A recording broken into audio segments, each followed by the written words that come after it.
Welcome to Activate Your Life. I am your host, Erin Esser, and I believe that life isn't a battleground.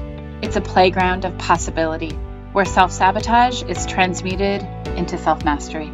On this show, I share tools such as human design, astrology, inner child, and shadow work that help you disrupt your unconscious programming so that you can begin to experience the life that you desire. Don't forget to like, share, and hit the subscribe button to receive valuable information each week that will change your life. Thank you for joining me and welcome to the show. Welcome to the Activate Your Life show. And today I'm really excited to have Rose Clark on the show today. And she is a parenting coach, and her mission in this lifetime is to make motherhood more enjoyable for moms and childhood more enjoyable for children. When Rosemary was newly married in her 30s, she found herself on a therapist's couch after burning out at work. It was there that she learned that she had had a highly abusive childhood. Her need to push herself so hard was rooted in trying to earn something that seemed out of reach her whole life, feeling her parents' love. I think a lot of us can probably tune into that a bit, trying to push ourselves so hard to try to earn something. But during her time in therapy, she became pregnant with her first child. And when she became a mom, it magnified her insecurities and started triggering unshed tears and unexpressed anger. She felt that she had two choices: fall into the abyss of repeating what her parents did, or learn completely new ways of relating. Rose will forever be grateful that she stumbled upon the language of listening. It's a parenting model that not only allowed her to become the mom she always wanted to be, but also allowed her to reparent herself. Now, as an authorized language of listening coach, she specializes in helping moms who have had difficult childhoods and gets them to the place where they love the way that they parent. Wow, that's amazing. I love your mission in life. I mean, truly, allowing motherhood to be more enjoyable and children to love their childhood. I don't see anything that truly is much higher than that, because, if we can really do that in this lifetime, imagine this world, what this world could be and what this world could look like. So I would just like you to, Rose, to just share, how did you get to this place? I mean, I know a little bit was said, as far as being on your therapist's couch and really kind of having these things come up for you, but would you mind just sharing kind of how you got to this place in your life and what that was like, coming to the awareness that, what your childhood wasn't maybe what you thought it was until you realized that it was what it was. Yeah. Well, I think, you can see from, the wording of that introduction that you read there that, a lot of that I was blaming myself, and I was really trying to push myself. Like, I thought there was really, really something wrong with me. And when my therapist said to me, Rose, your mother has borderline personality disorder, which is basically the female version of narcissism. And I went, oh, so it wasn't me. It wasn't that I was like gonna always be flawed, Yeah. it was that my mom had this illness, and in a way it wasn't even really her, it was this illness. And so the blame, it started to put a crack in that massive blame that I had kind of experienced on myself, that I'd put on myself, and that my parents really put on me, unfortunately, for my whole life. And, I remember being a child and being in school and watching the videos they would show about child abuse, to kind of let kids know, like, if these things are happening to you, you're being abused. And the part that, I can still remember, I can still kind of close my eyes and see is this picture of, an adult, or a video of an adult putting a cigarette butt out on a child's arm. And I thought, oh, well, nobody ever does anything like that to me. My parents don't even smoke, so I must not be, that was kind of my child brain thinking. And so when my therapist is like, no, that you had a highly abusive childhood. If your parents were doing today, what they did to you then, they would be in jail. Wow. And she said it was severe physical, mental, and emotional abuse. And so just hearing that was just really the beginning of a whole new experience of life. Wow. Borderline personality disorder, that's, it's one that I've actually been hearing a lot more of lately. And I think that I would like to hear what you have to say about this, but I think it's really running rampant in our society, but I don't feel like we really understand it completely. And I don't know how you feel about that, but like, how have you come to understand this? Like, what was your experience like with the borderline? Like, how would you be able to tell? So say somebody's watching this and like, okay, well, yeah, like my parents I wasn't physically like abused, or maybe I was a little bit or whatever, but it was more emotional abuse. But how do you know to put that it in that box? Like, what are the characteristics of that? Yeah, well, borderline personality, it's a spectrum disorder. So it can be, it can be severe or it can be mild. And not being a professional myself, I kind of, am wary to really put it out there. But what I would say is just to have this understanding of this disorder is that life and the world is an extremely, extremely scary place for anybody that has borderline personality Mm, disorder. okay. And especially as a daughter with a mother who had it. My dad also had a personality disorder, unfortunately. So I had two parents with personality disorders, but there's a lot of control involved. And there's a lot of really, this demand to give up your identity to suit Okay. the other person, to suit the parent, because they feel safe when they can control you, and they also feel loved when you allow them to control you. And that's very confusing for a child, Sure. to have to set aside your identity yourself, and to mold yourself to be like your parent, to protect yourself. And for me it was, to feel like literally I was going to survive. As a child with parents, we understand that our parents, from a Mm, very young age, that we need their love and acceptance in order to survive. It's really just a part of, yeah. even our animal brain, like we're Yeah. hardwired, to have this closeness. And so Absolutely. when that closeness is used as a bargaining tool, Yeah. when it becomes a currency, that you can have love and acceptance when you do everything I say, when you have the same feelings I have, when you have the same Gotcha. opinions I have, when you allow me to control, you know pretty Yeah. much every move that you make, then you can feel like you're going to live like you're going to survive. And so that's, and Yeah. again, it's a very difficult disorder to have. When somebody has it, the world is, you can't even really explain how utterly scary the world is. And so, Yeah. they are just trying to create safety for themselves. It's just very Mm. unfortunate that the relationships get involved in that in such a heavy way. Right. So I can imagine too, if you have to give up your identity, right, for love, and Yeah. like you said, as a child, the child does that, right? Because you said it's a survival mechanism, and we do anything to survive. And then though, when we take that and we don't understand what we're doing, because it's normal to us on some level, right? When those things happen, it's normal. So we go through our adult years in this, and let me know if this is accurate. It's like the please love me dance, right, for our partners, maybe our friends, because that's how we knew to give love, is we would just surrender ourselves, right? You surrendered yourself to this, to receive love, and that's the pattern that you learned. And so did you find yourself doing that as well, like throughout your adult years, until you understood what was happening? 100%. Like I always say that my boundaries, I always presented them as questions. Here's Mm, my boundary, if that's okay with you. Is that okay with you?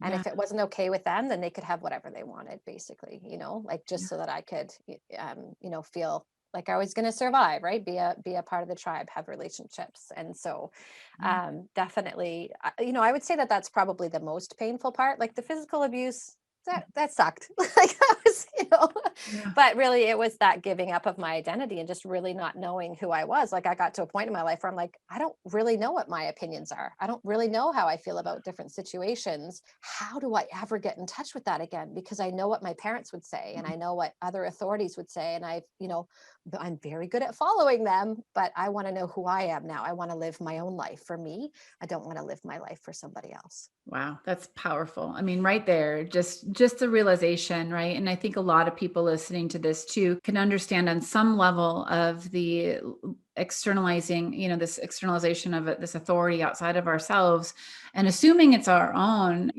and then getting to this point of like, I mean, I remember I had a point too in my life where I remember looking in the mirror at myself, and I had just left my marriage of like 2 decades and I didn't know who I was, like, who am I? And I remember not even recognizing the person, looking back at myself. I remember just looking at her like, who are you? Like, what? It was almost very surreal. It was almost like I was out of my body in a way. And I think in so long I was, because I didn't know this body. I didn't know who I was. I didn't know what I felt.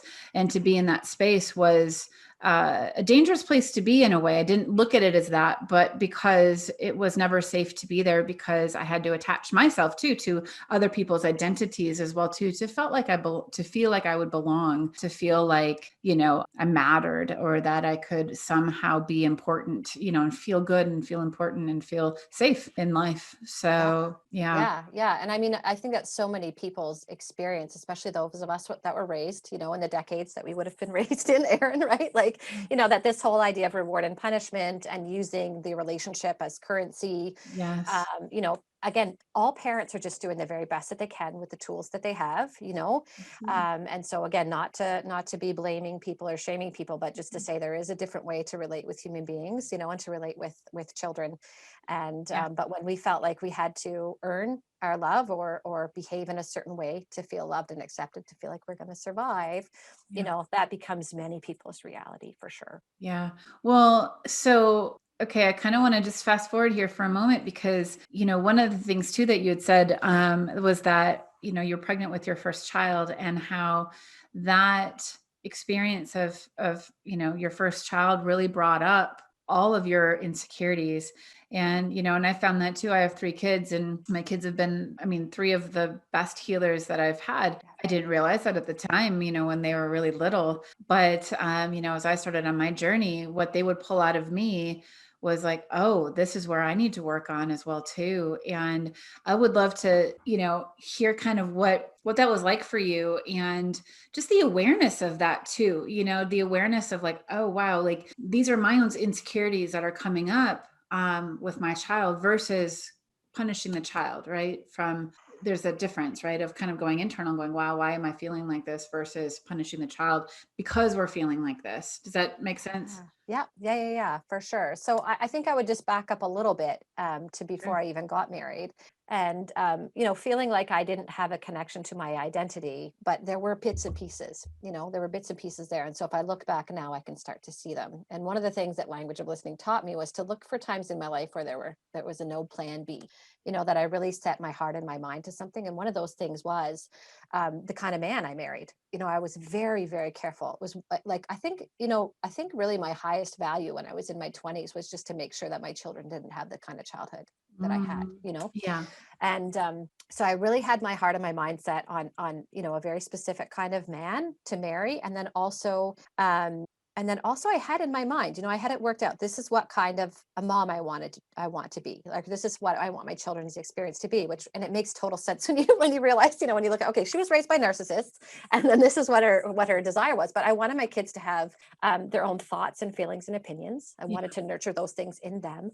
And I also wanted them to have a close emotional contact or attachment with their parents. And so I expressed this to my then fiance, to my now husband. But when we were engaged, I said, okay, Steve, this is what kind of this is what kind of parents I want to be for our kids. Are you on board with that? And he was 100% on board with that. But which I'm so thankful for. But also just the fact that, like, I was careful. I was really, because my parents did end up splitting up when I was in my teens, and seeing the difficulty that caused. And again, people are doing the best they can, right? But I saw the pain in myself and in my siblings when that happened. I'm like, okay, like marriage and family, it needs to be, something that's really solid in my life, and then also for my children.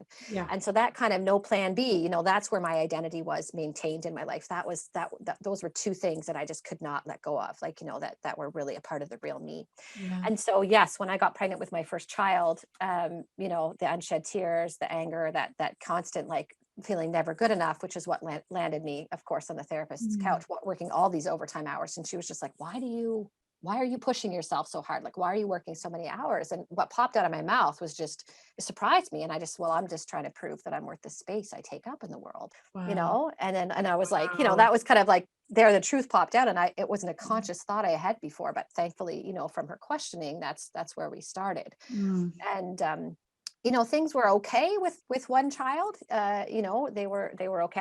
I did develop hypothyroidism at the beginning of my pregnancy. Almost lost my baby. And if you start to study into autoimmune disease, which hypothyroidism often is, we can look at the ACEs study, the Adverse Childhood Experiences study, and see that most autoimmune disease is rooted in childhood trauma. So, Mm. but I think what was really hard for me was when I had my second child, and I had two babies, like I had two under two, and then, not too long into that, the yelling started. And I just found that I am not being this mom who is allowing her children to have these separate experiences of life. And I'm raging and I'm angry, and like, where is that coming from? And I'm like, where is this thought that I had that I want to be this mom, this Yeah. kind of like this not happening, And so I'm like, okay, well, I thought the idea was enough and it's not. And I went to my husband, I said, I need tools. I need tools to be the kind of mom I want to be. I don't even know if these tools exist, but I started looking for them. Mm. And that's when I stumbled on language. And I found the website, and I just thought, oh my gosh, I think this is it. Like, I Yeah. think this is, I think this is the tools I was looking for. And, like, I started using the tools, and they're so respectful of the child and so respectful of the parent. They really allow you to hold firm boundaries, because you can't really parent without firm boundaries. You just can't. Right. And of course, being a child of narcissists, I needed I needed to learn how to hold boundaries Yeah. and have healthy boundaries in my life, And so being able to hold firm boundaries, but in a way that allows you and your child to feel more connected, and in a way that allows both you and your child to feel empowered. Like, Yeah. that wasn't a part of my life. It was like either or. Either the parent was the in control, powerful one, or Yeah. the child was, and the child was never allowed to, in my experience. And a child Yes. doesn't feel safe in an either or paradigm. Like, when it's either Absolutely. the parent and child, or is in charge, or the child is in charge, both ways are very scary for the child. So just having this space where, like, you're really affirming who the child is, you're affirming their strengths, you're turning them into a problem solver, helping them find ways to meet their needs, Yeah. really supporting them to meet their needs, but within the parent's boundaries. Mm. And It's and powerful. yeah, and then I found out that the founder, Sandra Blackard, she was starting a coaches training. It's a 2 years program, and Mm. I applied for it, and I was accepted. And the thing that really shocked me was that as we got along in the program, I was learning how to use these tools as a mom and using them with my kids, and then all of a sudden the program shifted to use these tools with yourself. Oh. And it's Mm. just three simple tools, and you can use them with your kids, but you also use them with yourselves. The model itself is based on play therapy, positive psychology, and transformative coaching. And Okay. so it's these coaching tools that you can use with yourself that allow you to be connected to yourself, to get centered with yourself, to really, be connected to your identity, make decisions from, a place of value, Yeah. and from your values, but you also raise up your kids in a way that they automatically have you know, Yeah. that motion that can be put into motion, that normal space of growth that we all need to and want to go through. Is Well, you just said the key right there too is, I coach parents, as well, and have had to heal my own, make peace with my past as well, in order to be the parent that I really wanted to become as well too. And it's a journey, right? I mean, it's every day, it's a journey, and I'm learning new things about myself all the time, and other things, and it's a journey of, for me, being very humble, and being understanding that it's like, whoa, like, okay, I just because I'm a parent, right, does not mean that I am all powerful and that I have full control over other human beings. They are Mm, a human being, and they deserve honor, and they deserve respect, and they have a voice, and that voice is different than mine. And what can I learn from my child that I maybe don't know and haven't seen in myself yet? Because they're just reflecting back to me what's going you on. got it. You And got it. Yeah. but you just said the key earlier, when using these tools on yourself. And, I used to work in a behavioral health facility when it's funny you say you had two children under two, because I have my two oldest are 11 and a half months apart. And so it was intense. I was like, I don't know what I'm Yes. doing, and it's a crazy time of my life. However, we got through it, and, whatnot. But I was working at a behavioral health facility at that time, or shortly after that time, just part-time. And I was in the adolescent and children ward. And it broke my heart because, parents would bring in their children thinking that they were the problem or the issue. And I was really, in the beginning when I saw this, I thought, oh my gosh, like, my kids were little, right? And I thought, I don't want my kids to end up like this. Like, what is happening here? Because I mean, there was so much, like, just so much dysfunction, within these children. But then I would see the families come in, and they would come in for family therapy.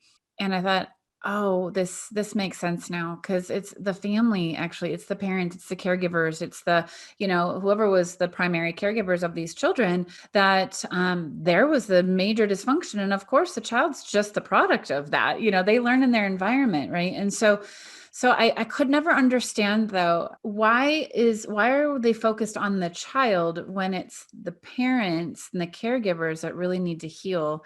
And so then the child will go back into the environment after, sometimes a few days, sometimes a few weeks. And generally they would come back in, a few months later, 6 months later, a year later, they would come back in.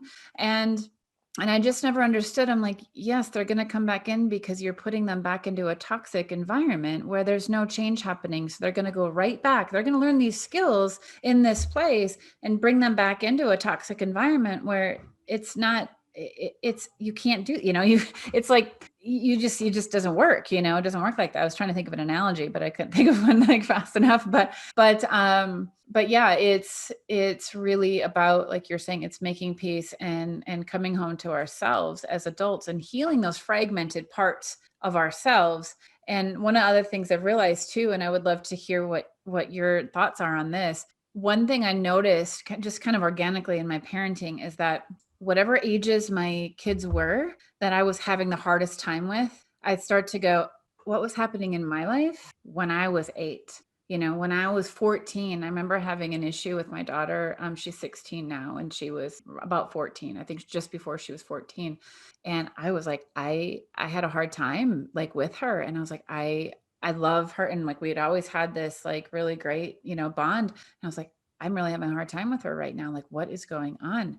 And I started to think back. I'm like, what was going on in my life, around that age? Yep. I was never given the freedom to be able to express myself the way I've given to my daughter. So my own 14-year-old self, 13, 14-year-old self was ticked off, at my daughter, Yeah. because I didn't have that. And that part of myself hadn't healed and really like, given, I hadn't really brought her back in. She was still this fragmented part of myself. So when I could talk to her and realize that and acknowledge that and just have compassion for her and understanding of like, oh yes, it had to have been so hard. But it was causing a division between my daughter and I, though, at the time. And thank goodness, I mean, I had this awareness and, around it. But, then I was able to go in and talk with my daughter about this later on and say, this is one thing I realized about myself. Like, this isn't you. Like, I love that you're able to express yourself. And there's still boundaries, like you were saying too, right? But they could be done in love, and they can be done from a place of values versus you do this or you're punished kind of thing. A power over dynamic is never nurturing, right, to a child or a parent. So have you found that too in your parenting, or even healing yourself as far as the ages? I find that that's a huge thing, a piece of awareness to bring into parenting, is like the times that you have the hardest the struggles with your children at those ages, there's probably a part of you that has not healed yet. Would you say that that's true? Absolutely. Yeah. That's something that we talked about, a fair amount in our coaches training as well, for sure. That there's Okay. this, like we always keep our challenges in front of us. The Yeah. challenges are always there. So even, when you have a baby and you're responding in a very intense way to the baby crying, Yeah. it could be coming from so many places. But if you really stop and you look at it, for one, as moms, we just have this animal brain that goes, oh my gosh, my baby's crying, right? And it's like probably threatening to put us into fight or flight if it isn't, just because it's a normal, natural response for us to protect our children. But it can go so much deeper than that, and cause a much stronger reaction when we learned as children, like for example, let's say that emotions were not okay in your home, or Yeah. especially not crying or sadness, right? That your parents really clamped down on that. Then there's a message in your animal brain right alongside the protecting of your child that it's actually really, it's not safe to cry. It's life threatening to cry.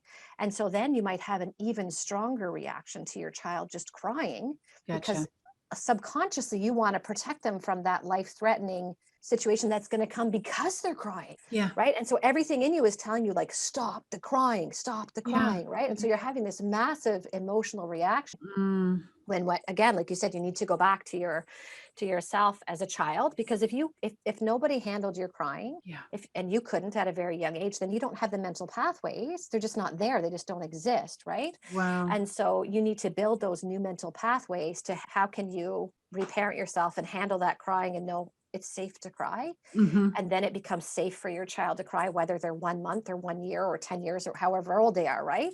But Yeah. especially, yes, if something happened at a very specific age, like for me, I can kind of pinpoint around the age that my youngest is now, is really when I feel like my fight or flight got stuck in the on position as a child, that it just Okay. kind of, there was just this steady drip of stress hormones, as a result of living in fear for as long as I did, and Yeah. people not acknowledging my fear, just telling me that I had nothing to be afraid of when there were very scary things happening, Mm. and not trusting my own fear response or my own fear warning system. And so, just kind of seeing that, and paying attention to, Yeah. my daughter, who does have a little bit of a school anxiety, and has some fear, and since she started school, she's got some fear around mom dying when Oh, she's not there. And see, that's actually one of my biggest fears, is that I felt like I never had a mom, and I never want my kids to experience mm. that. And so, like I've had some pains and different things, and then I was worried. I was like, oh my gosh, it's probably going to be cancer. I'm going to die.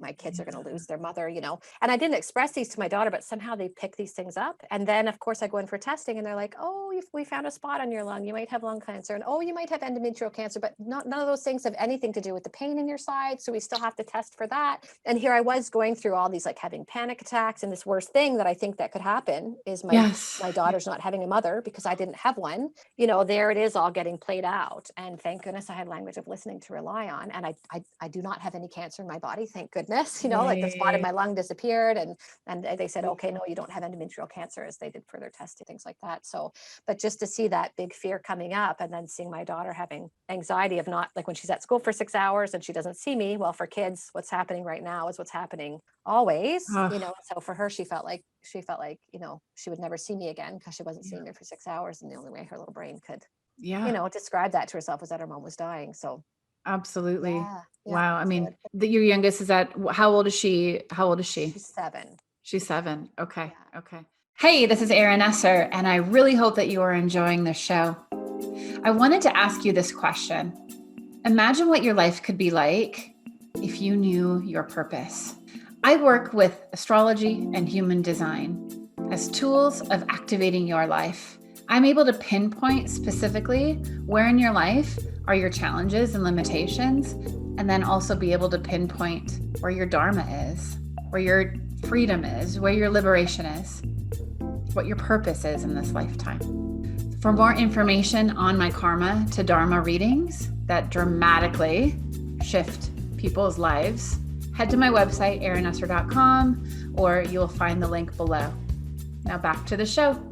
Wow. I mean, it's amazing though, to, like you're saying, to our fears too, and how they can start to manifest right in the physical, and how our children too are, oh my gosh. I mean, they're so in tune, to that, and they understand more than what I feel, way more probably, and even on deeper levels than what we can, especially at that age too, right? Because they're still in this neuroplasticity, like everything is, coming in, and where she's so open to just the world around her in such beautiful ways, right? But it Yeah. makes a very vulnerable state as well too. So it's Mhm. a very sacred, I feel those are very sacred ages, right? That if we as parents understood that, if I would have understood that, and because my kids are now 16, 15, and 11, if I would have understood that too, when they were like in those ages of like, oh, okay, it would have just been a game changer. But it's amazing though too, that it doesn't matter, like anybody listening too, if you have a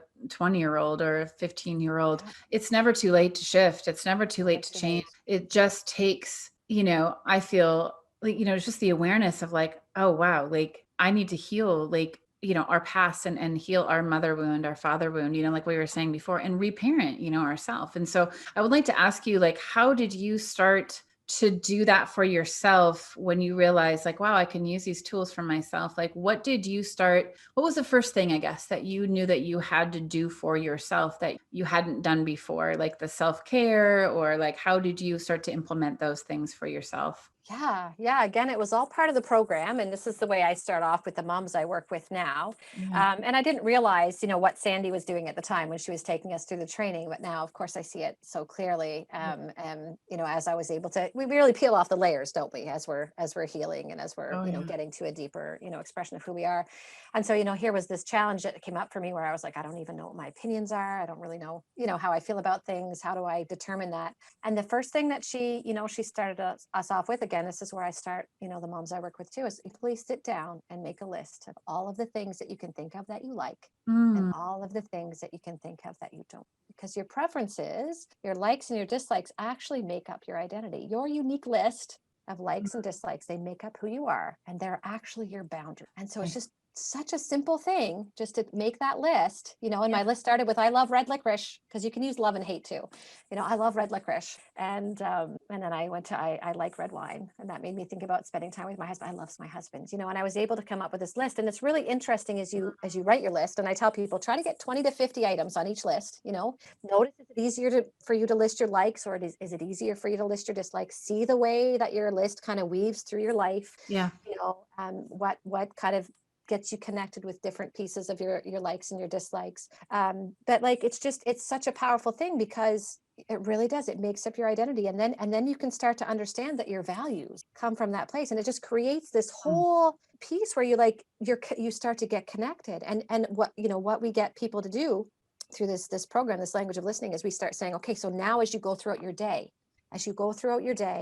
when you react to something, you stop and you note what it was, and you note to yourself whether you liked it. So like, Mm. you dropped a glass on the floor and it broke, you didn't like that. Yeah. Your husband surprised you and brought home dinner, you love that. And just start to make your likes and your dislikes the most important thing, the main thing that your brain Mm. picks up on. So I talk about recalibrating your radar system, Yes. because my Yeah. radar system was set to know everything that my mom liked and didn't like, Yeah. to avoid punishment. And I brought that into my marriage. Language of listening has been fantastic for my marriage to break apart codependency, enmeshment, all Yeah. that stuff. So my Yes. husband came home from work one day, and he had this specific look on his face, especially his mouth, the way that he was holding his lips. And he was just upset about something that happened at work. But because I was so tuned into my mother's facial expressions, and I always made her facial expressions when they were negative about myself, because when I did that, that gave me extra information to have extreme self-control to avoid punishment. So he comes home from work, he's upset about something that happened at work. His lips just do that thing that my mom's lips did. And all of a sudden I'm like making it about me, and I'm starting to get in a little tiff with him. Yeah. But because of my awareness with language of listening, I started to realize, like, because when I can have my own likes and dislikes, everybody else can have theirs too. And it's just Yes. who they are. It doesn't mean anything about us. Right. And so there Yeah. he was. And I'm like, oh, he just didn't like that thing. It has nothing to do with me. And I was able to heal and have this whole like new mental pathway system laid out of like, other people's facial expressions are about them. Yeah. And my husband would never hurt me. I was very careful about the person that I married, right? Like he would never hurt me. He would not physically, not mentally, emotionally, all those things. Yeah. He's a very, very safe person. And so I was able to just go, okay, that's about him and something he doesn't like. It's nothing to do with me. And I can just listen to him and support him and validate, you hate that happened, Mm. validate his identity, Yeah. and then, but be safe where I am and not be going into fight or flight, or not, and fight or flight, many times we go into fight where we're like, I got to protect myself from the Yeah. situation, Yeah. but I don't need to protect myself from him, and so just being able to break that apart Yeah. and just saying like, I don't like that facial expression, but it's not for me, or whatever. Yeah. And just recognize, that that's the Mm. way that my radar system was set. And so to change it, to stop having, my radar system so focused on what my mom liked and didn't like, or Yeah. what my dad liked or didn't like, right? Yeah. And getting focused on my own instead, Yes. Yes. then decision making starts to Ugh. become so much easier. I'm connected to who I am, and I just start living from a place where I'm like, oh, like for me, like the one big, we work on life rules and language of listening. And so the one big life rule, the first one that I really uncovered was what a relationship is to me. And what a relationship is that I'm seen and accepted, and that the other person allows me to see and accept them as well. And Mm. that's a real relationship to me. And so then I was like, okay, so now my decision making when it comes to what relationships are healthy for me, what relationships do I want to put my Yes. time and energy into? Well, they're the ones where the other person is seeing and accepting me and allowing me to see and accept them. Those are the relationships. And so I'm just like, so easy to make a decision about Yeah. relationships instead of like, well, what do they want? And, am I right? Am I wrong? Like, what's going on here? It's like, no, just do I like it or do I not like it? And trust Simple that as that. space, right? Like that's what I hear Trust you that saying. space. It's like we try to make things so difficult. And I think we're in that when that we're in that place of confusion when we're still looking so much from on the other person and making it about us. We're in this like never ending place of confusion. And then we're looking for signs and signals from the other person or the situation to go, well, should I stay or should I go? Oh, well, they're in a good mood today. So, okay, I guess I'm happy now today. Oh, they're in a bad mood. Uh-oh, now I'm afraid. So rather than going, they can be like you're saying, they can be whoever they want and it doesn't mean anything about me. And then I can still have my space and be who I am, even if they're in a bad mood. I don't have to now walk on eggshells around this person, right? Yes. Because of that. Because, with any narcissist, it's all about them, right? And so you have to do the dance. I mean, you have to, like you're saying, it's a safety thing. And so getting out of that fight or flight mode and into you and how beautiful and amazing. I'm sure that I mean, I know I've had to do this for myself as well too in many areas, even emotions. Like, how do I feel right now?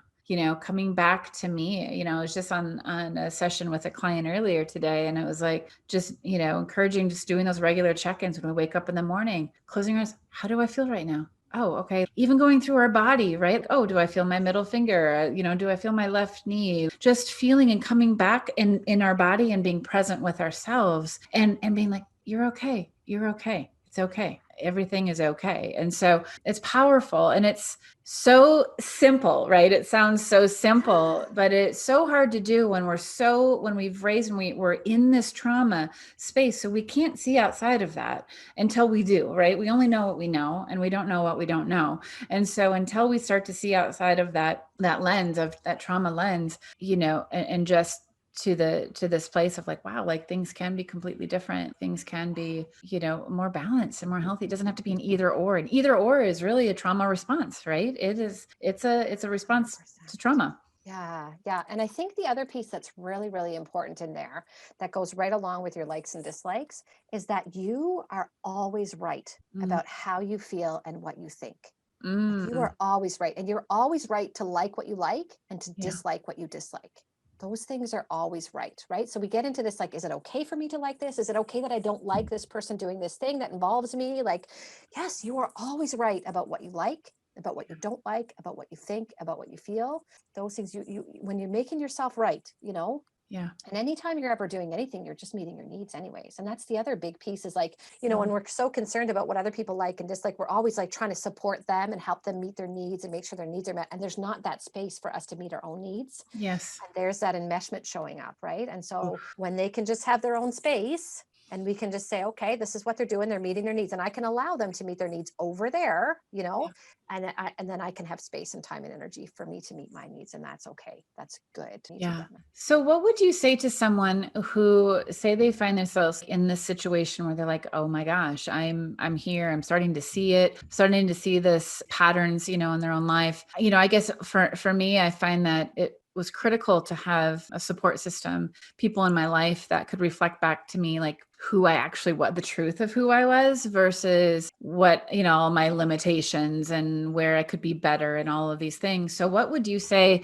if there's someone that's listening, or any one of the women that you work with that maybe their friends really aren't, the best social network, and maybe they're in a relationship, an intimate relationship that isn't the most supportive, or it's actually maybe even toxic in some level, emotionally toxic. Maybe it's not physically, but emotionally, in that space. What would you say to them could be their first step? I guess because I get that a lot from my clients too. It's like, how do they get people in their life? They're like, how do I have people in my life, friends that are really aligned to me and whatnot? And so what would you say to people, I guess, in that situation? Yeah, I think, it really comes back to your heart does have your Yeah. heart really, really has the answers. And so when you can get yourself to a place of self-trust, Yeah. and really trust, you become that problem solver, and again, this is how the model works. So whether you're dealing with your kids or whether you're dealing with yourself, the first step is acceptance. Yeah. Just this is the way things are. I am right about how I feel, Hmm. uncovering what you want. And when it's okay for you to feel how you feel, Yeah. when it's okay for you to like what you like and dislike what that acceptance is there. One of the premises of language of listening is that all growth comes through acceptance. And so when that acceptance comes there, you get to the place where you understand that you're not the problem. So many times we make ourselves the problem. Yes. Right. And I always say that people can't be problems. They can only have problems. So when we're stuck trying to solve the problem of ourselves because we're experiencing a quote unquote negative emotion, or, we're feeling like we're not acceptable and that other people are going to reject us, right? When we're there trying to solve the problem of ourselves, we're stuck trying to solve a problem that doesn't exist and our tires spin. But when we can accept ourselves and then once we know that we're not the problem, then our eyes can open up and our mind can open up to see what the real problem is and to be okay with what we want. And then we can work towards it because we're pretty genius. Human beings are pretty genius. And even as children, right? I mean, all those survival mechanisms that we have left over from childhood, that was genius. Me being able to like know the minuscule movements of my mother's lips and her facial expressions to know to protect myself, to change my behavior so that I wouldn't get hit or whatever, like that's genius. Human beings are genius, right? And Yes. all the time protecting our identity and or hopefully, that's a place of survival, protecting our identity, but hopefully getting to a point of thriving where we're coming to a fuller expression of who we are. So how do you accept yourself though? That's the key. How do I get to that point of acceptance? That's the first premise of language of listening. So that's the first tool of language of listening, which goes along with the premise. So the premise when we say it about kids is everything children do and say is communication, and they must continue to communicate until they are heard. And so I change the words just a little bit to apply it to the moms that I'm working with when they're going to use the tool with themselves. Everything you do and say is communication, and your heart must continue to communicate until it's heard. And what is it communicating about? It's communicating about your deepest needs, and it's communicating about getting that full expression of who you are into the world, because the world needs you. The world needs you and you need yourself. You are the most important person in your life. And once you get this stuff for yourself, it's so easy for you to give it to your kids. But once you've got it for you, you've got it for everybody. So you've got it for yourself, you've got it for the people around you, you've got it for your kids, all that stuff. So how do you get to that point of self-acceptance? Again, you use the first tool of language of listening, simply called say what you see.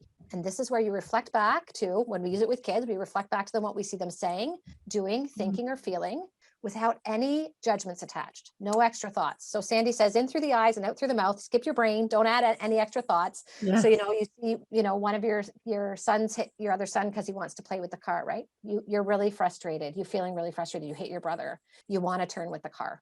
And then we can add in our boundary, our can do, which just must be something you can do to let them know you want to turn with the car without anybody getting hurt. And it's so empowering because it shows them that you trust them, that they can come up with a way to get what they want without anybody getting hurt. So powerful for like a 3 or 4 year old, right? Well, it's amazing, right? And you're acknowledging the frustration rather than punishing the frustration. Yeah. It's not a problem. It's just what he has a want. And there's just different ways for him to get what he wants that are socially beneficial, that are within the parents' boundaries, right? And we always talk about, like with the kids, it has to be them meeting their needs in a way that both the parent and the child like. So with the parent, it's within the parent's boundary. That's how they like that situation. And for the child, they like it because it's actually satisfying for them. It's actually meeting one of their 3 needs. We break the needs down into 3 simple needs for growth and language of listening: experience, connection, and power. So take that back to the mom who's having a hard time making life decisions, experiencing her challenges. Get in front of the mirror. You talked about looking in the mirror and saying, like, I don't know who this person is. Get in front of the mirror and say what you see for you. Right. And just be like, like, let's say your husband forgets your anniversary. You're so mad right now. You can't believe it. Like you're pissed. He forgot your anniversary. Like, like, how can he do that to you? Like, you just get all that emotion out. You're right to feel that way. Yeah. You are right to feel the way that and you're right about, how you feel. It's not a problem that you feel that way. Then you can uncover what can he do now? This is the way the situation is. You accept it. This is how the situation, what can he do now to make it up to you? And then you can go to him with like, I hate it. I hate that this is what happened.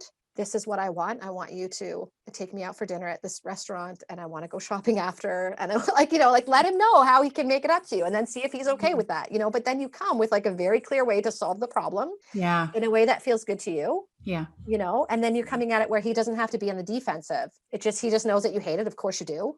And hopefully he can accept that you hate it. Like, oh, of course you hated that. Like, I feel like a total dolt right now that I did this. Like, that I forgot. I'm so glad you've come with a solution. I'm down with this. Thank you for helping me out. Let's call that babysitter and get out the door, or whatever needed to happen. But you become this problem solver and you take ownership. So I think at the beginning we talked about being a victim too, like being stuck in the victim paradigm. And that's where you're like, it feels like somebody else is preventing you from getting your needs met, and you're waiting for them to fix the situation. Yeah. And then you're stuck. I can't meet my needs because this person isn't fixing the situation. Well, you could be stuck there for Forever. a very, very long time, forever. Yeah. Yeah. Because sometimes people are they're just okay with their situation. For me, my dad had an affair with my high school biology teacher, and I was waiting for years for him to come back and say, no, you're actually more important than she is. Because that's what I felt. I felt like he chose her over me. Yeah. And I felt like, this is telling me that I'm a person who can and should be rejected. My own father, Right. ran off with like while she was my teacher, my goodness, and Right. so that really affected my self-worth and my value. But he was okay with doing that. He was perfectly fine with it. And I Yeah. could not change his mind, even though I didn't talk to him for many years. And I Yeah. tried all these ways to like notice me, tell me I'm good enough. So when I was actually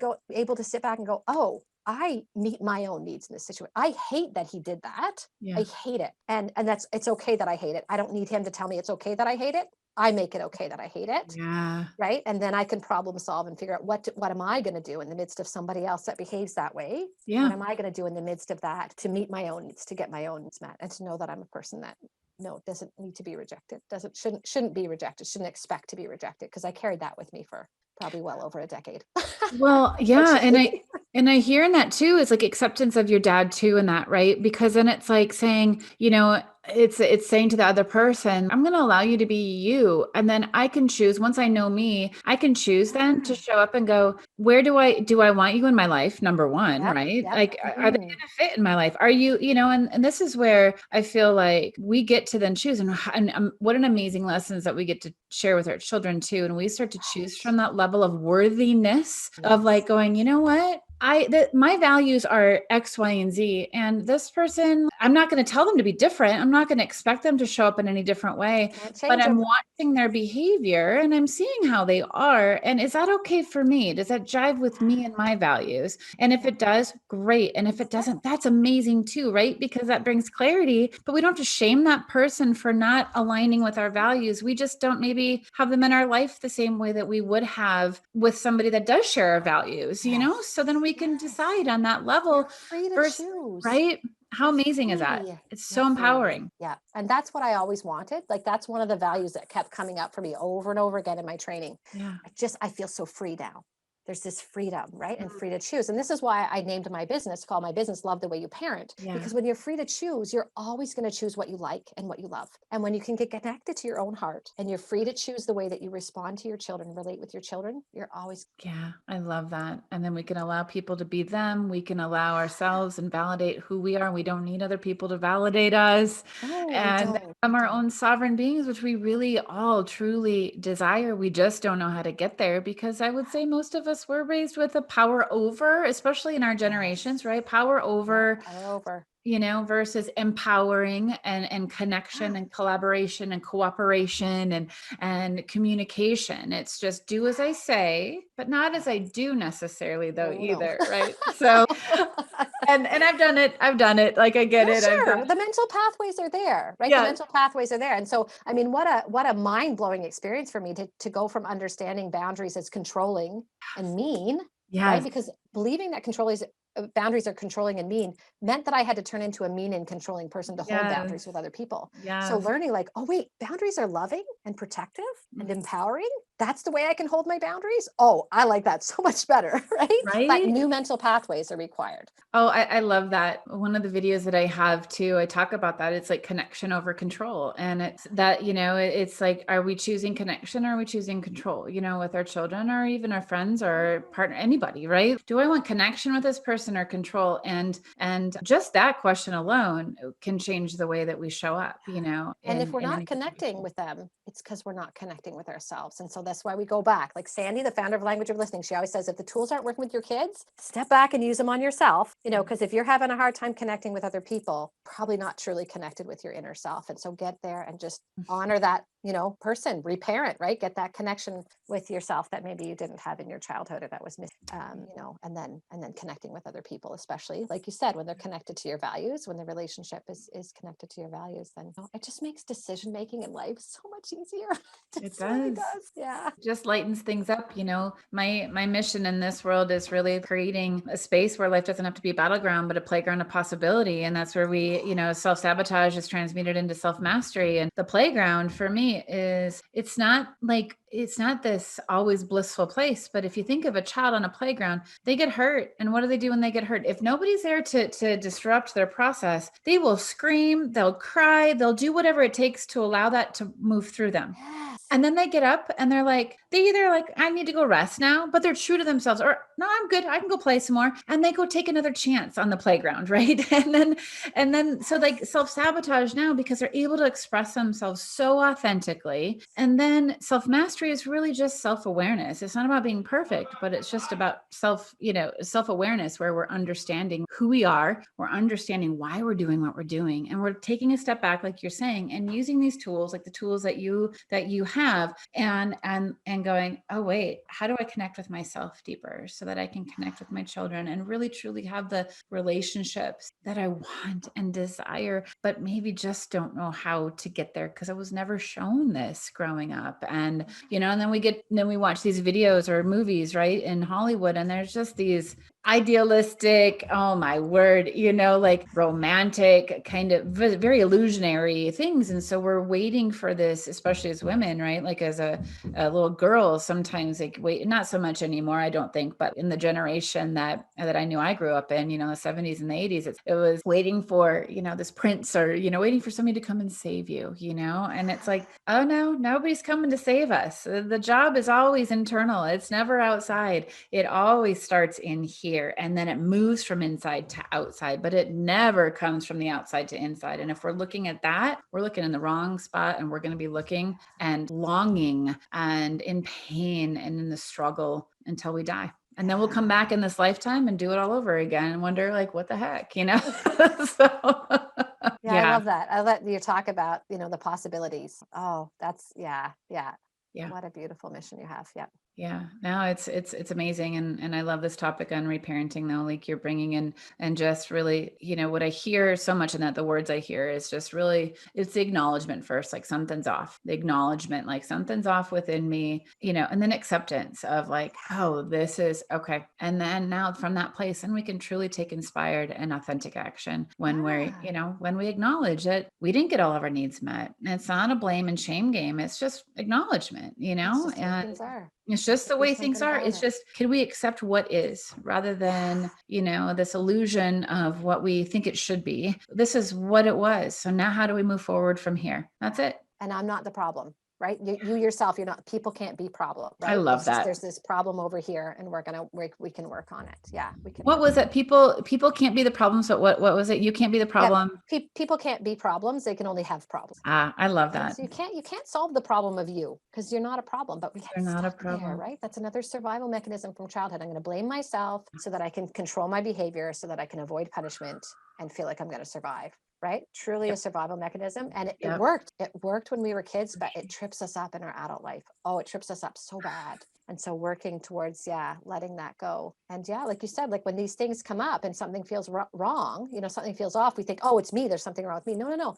It's just a message. It's just a message from your heart saying, hey, have a look over here. There's this little problem, and we can work together to solve it. You're not the problem, but there's this little problem that, there's going to be a fuller expression of you. You're going to be more connected to your inner greatness, and, to come to, be who you're meant to be in the world, if we can have a little look at this. Yeah, I love that. Well, thank you so much, Rose, for coming on the show today. This is such a topic that is just, it so needs, discussion around and exposure to, just so people can come in full acceptance of themselves, And so if there is women that are listening that would like to get in touch with you, you do this work with women, how can they reach you and learn more about you and, and all that? Yeah, absolutely. So I have a 12-week one-to-one program for moms, where I teach the art of the language of listening tools. So using them with your kids and using them with yourself as well. And we also uncover the survival mechanisms left over from from childhood, that are tripping us up. And we start to learn how to use our emotions. We transform them, the overwhelming emotions of motherhood. We transform them into powerful messages to get your deepest needs met. And so, you can learn more about my program on my website, afteraces.com. So AFTERACES.com. ACES, of course, is that acronym, Adverse Childhood Experiences. Yeah. And then if you just click on Love the Way You Parent, that will take you to my program. And the place that I'm most active online is my Facebook group, which is Love the Way You Parent. Make sure you get into the group. My business page is there. I'm not super active on there. I just post every once in a while. My group has got free training in there. I've got training where it's 5 days to learn the model. I've also got a training in there called How the Crap from Your Childhood Shows Up in Your Parenting and What to Do About It. Nice. But I'm just offering lots of encouragement and posts in there, again, teaching how to use the tools. But if you really want to dive into fast track the tools and apply them to your own life, then that one-to-one program would place. And you can find me on Instagram too, Love a Parent with Thoughts. Awesome. Well, we'll put those links and stuff too in the show notes. If you're watching on YouTube, they'll be on the show notes, and same thing if you're listening on the podcast. So thank you so much again, Rose, for being here. And go, if you're interested in this topic at all, go check her out. And the more resources we have in this, the better equipped we're going to be for our little ones in raising them, whether you're a parent now or not, or any sort of caregiver, teacher, anybody that is even in a relationship, like you were saying, Rose, like even if you're wanting like more intimate relationships with friends, with, if you want to make peace with your own past, this is essential work. This is essential. It's not just for parents, but it's also so powerful for parents as well too. So thank you so much, Rose, for being here. Well, thanks so much for having me, Erin. It's great chatting with you. Yeah, you too. Thank you for joining me on today's show. To learn more about Activate Your Life podcast and my YouTube channel, just go to erinesser.com. Download the free gift at erinesser.com/healthy-boundaries. That is all for now. We'll see you next week.